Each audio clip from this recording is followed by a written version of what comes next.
cuando entramos en el deporte de alta intensidad no hay riesgo, pero es mejor no fliparse, como en casi todos los temas.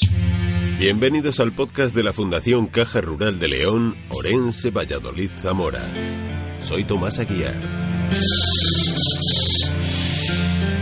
La Fundación Caja Rural patrocinó con el Hospital Recoletas Zamora la jornada de riesgo cardiovascular en el deporte que forma parte de los foros de salud de la opinión El Correo de Zamora. La cita tuvo lugar en el campus Viriato y en ella participaron el jefe del Servicio de Cardiología del Hospital Recoletas Zamora, José Luis Santos, el fisioterapeuta y profesor de la Escuela de Enfermería de Zamora, Alberto Fidalgo, y Javier Pérez, preparador físico y licenciado en Ciencias de la Actividad Física y el Deporte. En su ponencia, Javier Pérez se refiere al control del riesgo cardiovascular en el entrenamiento de alta intensidad. Voy a hablarles del control del riesgo cardiovascular en el deporte, en concreto en el deporte de alta intensidad. Siempre que oímos palabras como alta intensidad, entrenamiento de alta intensidad, como que nos ponemos un poquito firmes y empezamos a prestar un poquito más de atención. Entonces vamos a intentar dar luz, aunque no voy a decir nada que no hayan dicho ya mis compañeros, sí que lo voy a decir desde otro punto de vista. Vamos a intentar dar luz a este tema. Antes de nada, si se me va un poquito la voz a veces, perdonadme porque ando con la garganta un poquillo tocada. Bueno, no hace falta decir, no tengo absolutamente ningún conflicto de interés. El año pasado, todas estas noticias que vamos a ver en esta diapositiva son de medios generalistas, que al final a la gente de la calle, por mucho que nosotros como profesionales nos esforcemos y estemos actualizados y nos esforcemos por lanzar los mensajes adecuados, al final a la gente, por desgracia, por suerte, por desgracia, por lo que sea, lo que les llega es lo que hay en Internet, lo que hay en los medios generalistas, esa palabra tan aberrante como lo viral, que ya tiene una connotación médica un poquito mala, al final es lo que nos llega. El año pasado, en el medio maratón, ni siquiera hablamos todavía del maratón de Buenos Aires, un fallecido de 55 años en el kilómetro 4. Otra persona tuvo que ser atendida y le salvaron la vida gracias a, creo que es una descompresión de la aorta. O sea, se salvó porque había un cardiólogo en la prueba. Un estudio médico también es otra de esas expresiones que ya nos pone un poquito firmes y la vemos mucho últimamente en medios. Un estudio médico demuestra, un estudio científico demuestra. Bueno, eso de demuestra puede que sea un estudio médico, científico, pero eso de demuestra, cuando lo vemos en los medios, hay que mirarlo un poquito con lupa. Alerta, o demuestra, del riesgo del triatlón y del running. Si leemos arriba, nos dicen que recomiendan, como mucho, para cualquier tipo de deportistas, 4 horas a la semana, y nos hablan de un ritmo de carrera de 8 kilómetros por hora. El que esté más o menos familiarizado con el deporte, y más con el deporte de alta intensidad, verá que esto son absolutas barbaridades. Pero seguimos. Noticias de medios generalistas. Me he querido quitar los títulos por si hay... En lo que respecta a correr largas distancias, la comunidad médica, dice esta noticia, aún tiene indecisiones en cuanto a los beneficios que proporciona esta exigente actividad. Al parecer la comunidad médica no tiene muy claro que correr largas distancias sea bueno. Aquí tenemos a parte de la comunidad médica y yo en sus ponencias no he visto precisamente muchas indecisiones. Por último, en un estudio más antiguo, de nuevo un estudio nos demuestra, determinó que los deportistas, los atletas de resistencia, tenían 5 veces más probabilidades de palabras tan graves como un aumento de la prevalencia en la fibrosis de miocardio. Si han atendido un poquito a José Luis y, en general en las dos ponencias estamos hablando de cosas muy graves, estamos hablando de estudios que demuestran, que podemos leer en medios generalistas y que nos ponen un poquito firmes. Y ya desde el principio, si nos quieren hacer calar el mensaje de que el deporte es bueno, de que tenemos que hacer deporte, porque eso sí que es una evidencia científica, nos va a dar salud, cuando leemos este tipo de cosas, puede haber cierto tipo de gente que dude, puede haber cierto tipo de gente, sobre todo ese bloque de sedentarios, que diga, esto que me cuenta el médico igual no es tan verdad. Vamos a dar luz a todo esto y vamos a ver que muchas veces esos estudios tampoco hay que hacerles demasiado caso. Pero como siempre, lo primero que hay que hacer es dudar. Al fin y al cabo yo me siento aludido porque mi profesión es la de preparador físico y están diciendo que lo que yo le mando a hacer a mis clientes está mal y es peligroso para su salud. Entonces, antes de decir que no, voy a ver si es verdad, a ver si me he confundido de carrera y me he confundido de profesión. 4 preguntas básicas para no esparcirme demasiado, que voy a querer responder hoy en esta ponencia en 20 minutillos. Lo primero, ¿qué es el entrenamiento de alta intensidad del que hablan todos esos estudios? Todos siempre se refieren al entrenamiento de alta intensidad, al entrenamiento profesional. Lo segundo, ¿qué adaptaciones cardiovasculares produce cuando llegamos a esas intensidades del ejercicio, aunque muchas ya se han tocado? Lo tercero, si existe o no existe ese riesgo cardiovascular del que hablan, no porque yo lo diga, en función de lo que dicen evidencias científicas que pueden ser más o menos discutibles. Y la última, si existe ese riesgo, ¿cómo lo podemos controlar? O si acaso, si podemos controlarlo. Si dividimos a la población en función de la cantidad de ejercicio físico que hacen, tenemos tres bloques bastante claros. Ya los hemos visto, el bloque de sedentarios, la gente que no hace ningún tipo de ejercicio, que no tiene un estilo de vida activo, pues el sofá, la cerveza, los fines de semana sentado viendo películas o con los amigos, en el que no te mueves, vas en coche a trabajar, a veces por obligación, trabajas sentado, a veces por obligación, pero en tu tiempo de ocio tampoco te mueves demasiado. Tenemos el bloque de población, que lo he colocado en azul y no en rojo por algo, que es la población físicamente activa, que tienen un estilo de vida activo. No hace falta que sean deportistas y que se pasen todo el día haciendo deporte. Incluso no tienen por qué practicar ningún deporte. Simplemente se mantienen activos en su vida. Y por último, este bloque, que ahora nos interesa tanto, que es del que hablan todos estos estudios y todos estos artículos que leemos en medios, que sería el bloque de la alta intensidad, el deporte profesional. Antes de seguir, vamos a poner ciertas cosas claras. Lo primero, antes me he quedado, ya lo hemos hablado, sedentarismo es una zona de riesgo a niveles de la salud prácticamente a todos. Simplemente por ser sedentario, no creo que se me contradiga, los índices de padecer directa o indirectamente, no casi cualquier, pero un montón de enfermedades son mayores, simplemente por el hecho de ser sedentario. Por el mero hecho de ser activo en tu vida, todo lo contrario, tu vida va a ser más saludable. Esto estamos hablando de cosas que por suerte ya han calado y ya asumimos, y poco a poco en la sociedad pues se van asimilando. ¿Pero qué pasa con la alta intensidad? Pues no lo tenemos muy claro, porque unos decimos que está bien y estamos diciendo que el deporte está bien, otros nos están diciendo que no está bien, que tenemos que correr, como mucho 4 horas, y encima cuéntalas, que si corres 4 y media, ten cuidado. Dos conceptos. Se puede ser sedentario, aunque este no es el ámbito del que vamos a hablar, practicando un deporte. Se puede ser sedentario yendo 3 veces a la semana al gimnasio 1 hora y media. O yendo a clases de pádel 2 días por semana, 1 hora y media. Si tú el resto del día, como hemos hablado, vas a trabajar en coche, puede ser por obligación, porque no te queda otra. Trabajas sentado, llegas a casa, comes, estás sentado 2 horas en el sofá, te vas al gimnasio 1 hora y media, vuelves, evidentemente cenas, te sientas en el sofá a ver la película, en tu tiempo libre el fin de semana sigues sentado, te tomas las cervezas con tus amigos sentados, eres un sedentario que va al gimnasio.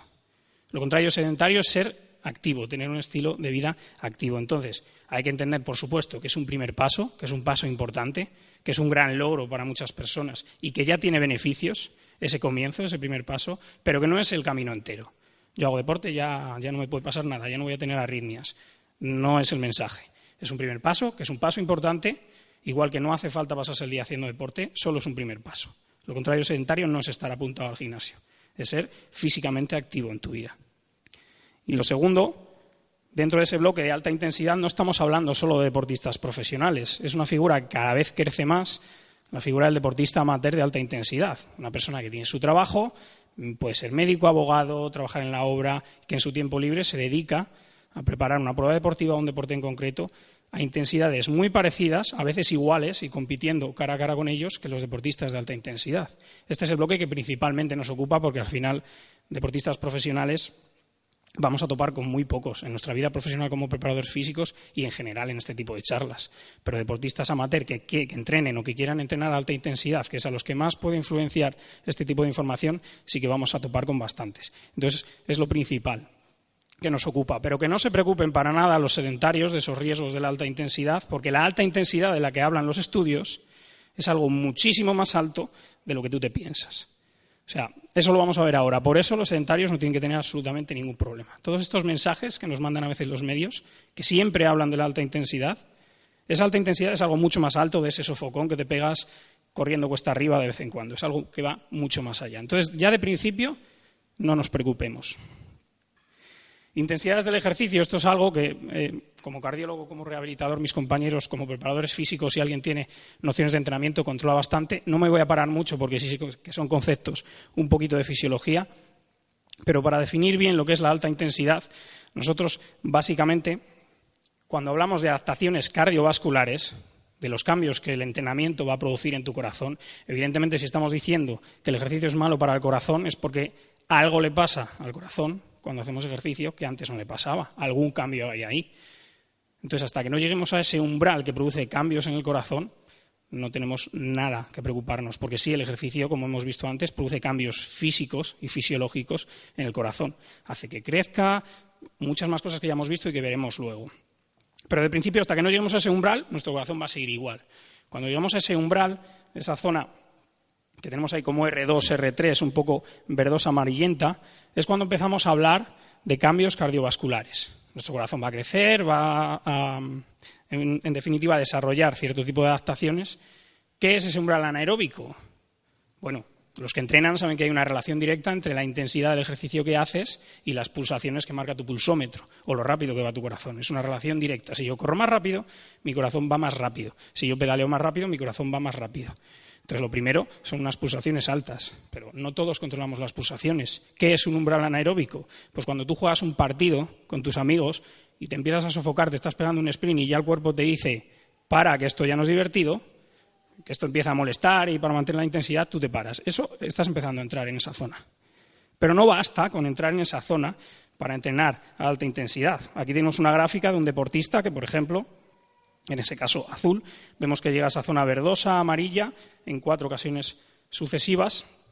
Podemos decir que ha llegado a esa zona que nosotros llamamos de umbral anaeróbico, también de consumo máximo de oxígeno, cuando el corazón empieza a cambiar. No basta con llegar a esa zona para que se produzcan cambios. O sea, porque un día por semana incluso, salgas a correr y te pegues esos sprints cuesta arriba, tu corazón no va a cambiar.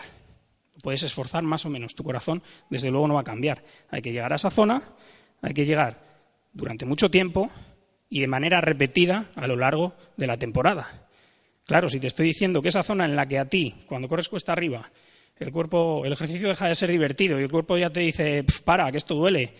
Un deportista de alta intensidad, cuando siente eso, está entrando en la serie y se tiene que mantener ahí 3, 4, 5 minutos, descansar, volver, descansar varios días, repetir. Ahí es cuando tu corazón cambia.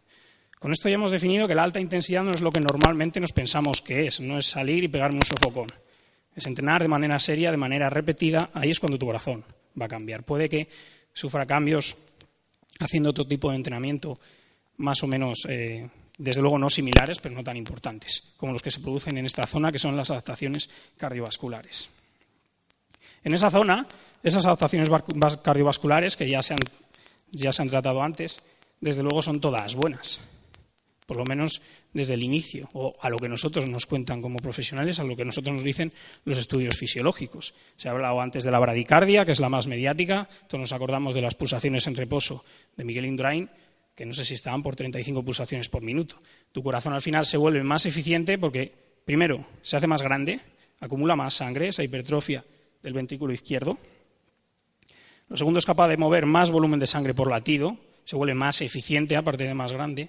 Y eso hace que necesites menos pulsaciones para mover la misma cantidad de sangre. Al final, el sistema cardiovascular lo que es el sistema de transporte público del cuerpo, el sistema que se encarga de llevar el oxígeno y determinados nutrientes en el ejercicio, sobre todo el oxígeno, a los músculos. Todo ese sistema, en definitiva, se va a volver más eficiente. Yo esto no lo veo un cambio negativo para nada.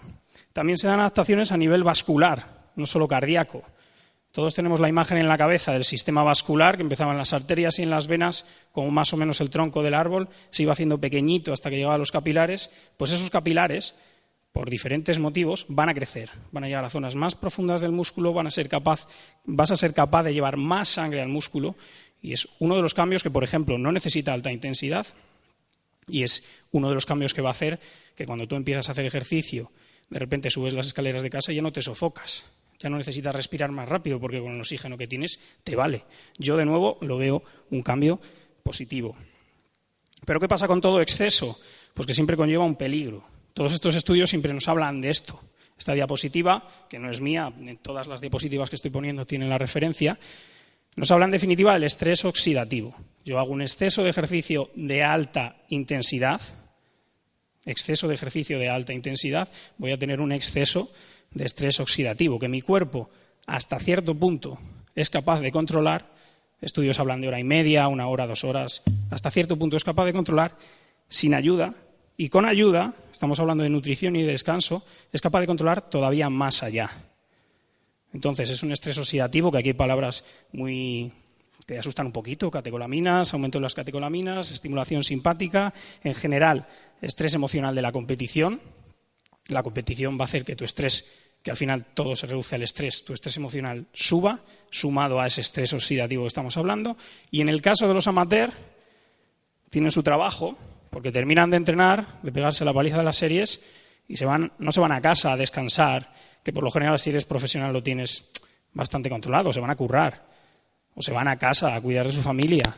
Su familia también tiene que tirar para arriba, no solo sus metas, entonces es un estrés todavía mayor. Estamos hablando de un estrés que hasta en el peor de los casos, que es estos de los que estamos hablando, deportistas amateur, que se les suma el trabajo, etcétera, por lo general nuestro cuerpo es capaz de manejar hasta ciertos niveles que no se nos vaya de las manos, si no hacemos burradas.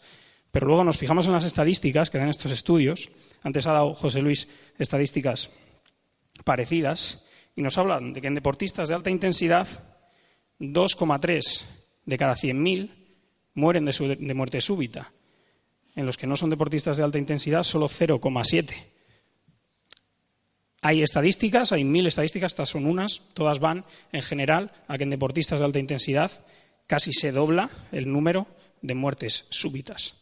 Pero claro, de lo que no nos hablan estos dos estudios, porque estos estudios tocan las cosas un poquito de la manera que más le conviene para una cosa o para otra, es de para que tengas, que ya lo ha dicho antes José Luis y ya lo ha dicho antes Alberto, para que tengas un episodio cardiovascular en estas circunstancias, es impepinable, perdonadme la palabra, pero para que se entienda bien, estas dos circunstancias. La primera, que seas una persona susceptible de que te pase, o sea, el ejercicio no te va a provocar una miocardiopatía hipertrófica, pero si la tienes, es probable que en ciertas circunstancias, como ha dicho José Luis, salga, pero el ejercicio no te la va a provocar. Y lo segundo, que quizá a mí es lo que más me atañe, es que seas o pretendas ser un boina verde del deporte. Que ahora hay muchos libros de dónde está el límite y supera tus límites, y hoy me corro un triatlón y es que mañana me he corrido 7 Ironmans en 7 días y me quiero correr una media maratón saltándome las pautas de hidratación. Entonces, ¿existe riesgo en el deporte de alta intensidad? Existe riesgo si eres una persona que ya tiene esos factores de riesgo o si haces mal el deporte de alta intensidad. Pero el deporte en sí no es un factor de riesgo, por lo menos nadie ha llegado a demostrárnoslo todavía. De hecho, tenemos las estadísticas de que los deportistas, hasta de resistencia y de los deportes más heavies, viven más. ¿Cómo controlamos? Esto ya no es un campo mío, pero bueno, ¿cómo controlamos, que era la última pregunta, este riesgo que hemos visto que existe en esas dos circunstancias muy concretas, de que ya eres una persona susceptible de que te pase o de que seas un boina verde? Bueno, si eres un boina verde es más difícil, lo veremos luego. Si quieres un boina verde es más difícil. Si eres una persona susceptible, ya lo han dicho antes, lo pueden decir mejor que yo. Aquí he elegido un poquito un resumen, pero controlando. Al fin y al cabo, tu primera inversión tiene que ser tu salud. Si tú te planteas hacer deporte de alta intensidad, te tienes que hacer un screening médico, que yo, a mis deportistas, ahí podrá haber opiniones distintas, pero yo siempre me curo en salud, les recomiendo que sea un screening médico completo, que no cubre casi ningún seguro, pero creo que una inversión de 120 o 200 euros en hacerte una prueba de esfuerzo y un eco, para mí como preparador físico, desde luego llegará al cardiólogo profesional y verá que no es necesario, no es necesario, y su palabra está sobre la mía. Pero yo como preparador físico lo que recomiendo es que si quieres hacer deporte de alta intensidad, empezar a hacerlo. Es una inversión que está totalmente rentabilizada y justificada, porque las estadísticas, de nuevo hay muchas estadísticas, pero es que son números importantes, nos hablan de que un buen screening médico completo, y ahí tengo 2 palabras subrayadas que ahora explicaré, nos puede librar de 9 de cada 10 casos de muerte súbita. Pero solo nos va a librar de 9 de cada 10 casos de muerte súbita si es un buen screening médico completo, realizado por un cardiólogo. Que hay casos de que el primo de mi cuñado es médico deportivo, venga, me voy a hacer la prueba de esfuerzo con él. Los médicos deportivos saben mucho de medicina deportiva, los cardiólogos saben mucho de cardiología, y esas estadísticas de las que estoy hablando solo se dan en esos casos. No en que me hago una prueba de esfuerzo, pues eso, sin querer involucrar a nadie, mi colega es presidente de la Federación de Fútbol, pues me voy a poner yo a pasar las revisiones. Esos casos van aparte. De todas maneras, como este tema no es mío, simplemente yo es lo que recomiendo a mis deportistas cuando quieren preparar una prueba de alta intensidad o cuando quieren entrar en ese mundo. El screening médico completo, que es una inversión que puedes rentabilizar totalmente. En el caso de los boinas verdes, pues ahí ya entramos un poquito más los preparadores físicos, entra un poquito más la información generalizada, la información que es en los medios y cómo vamos a ser capaces nosotros de combatirla. Al final lo que hay aquí es un resumen de los principios básicos del entrenamiento, que se resumen todavía más en sentido común. O Si yo estoy en el sofá, el médico me ha dicho, tengo que hacer deporte, no quieras correr un maratón dentro de 2 meses, que me han pasado casos.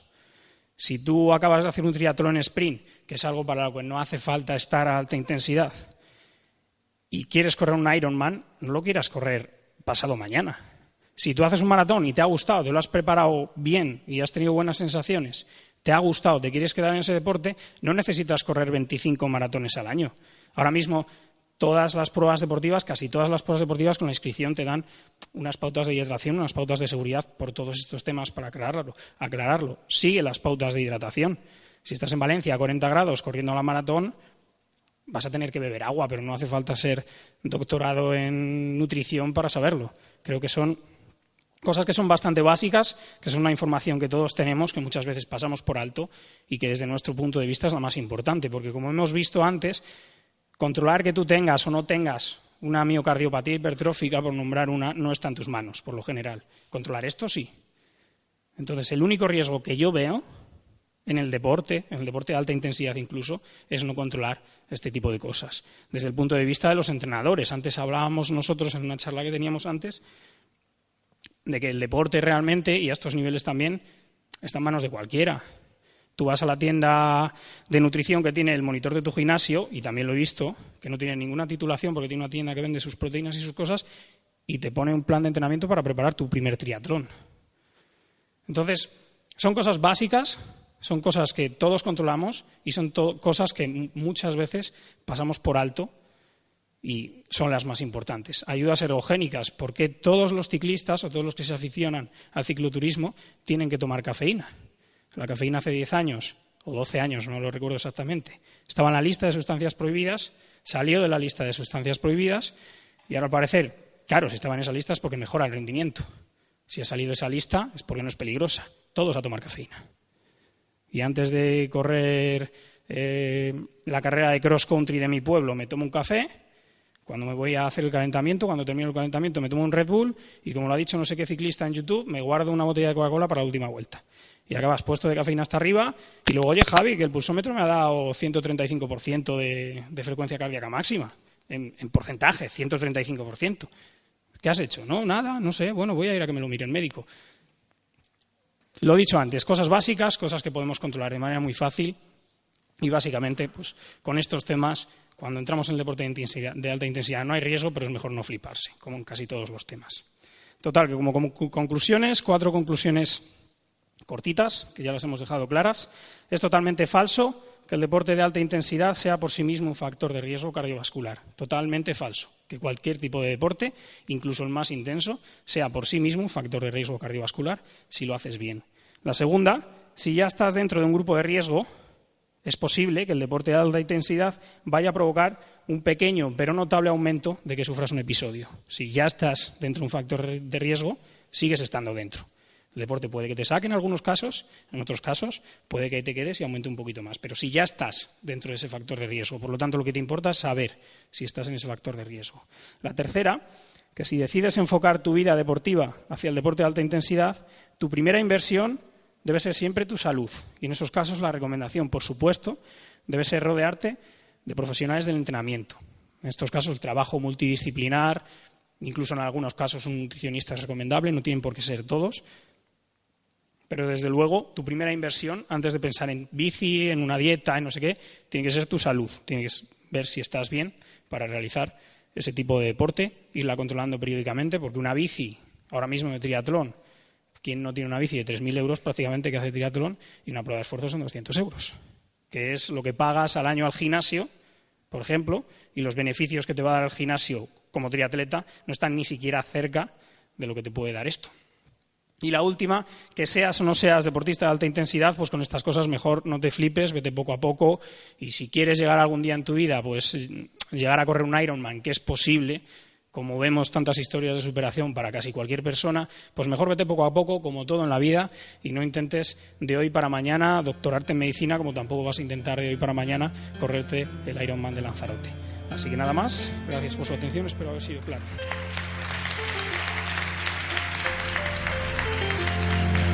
Más contenido sobre Caja Rural de León, Orense, Valladolid y Zamora en cajaruraldigital.com o fundacioncajaruraldezamora.es. Soy Tomás Aguiar. Les espero en la próxima entrega de este podcast.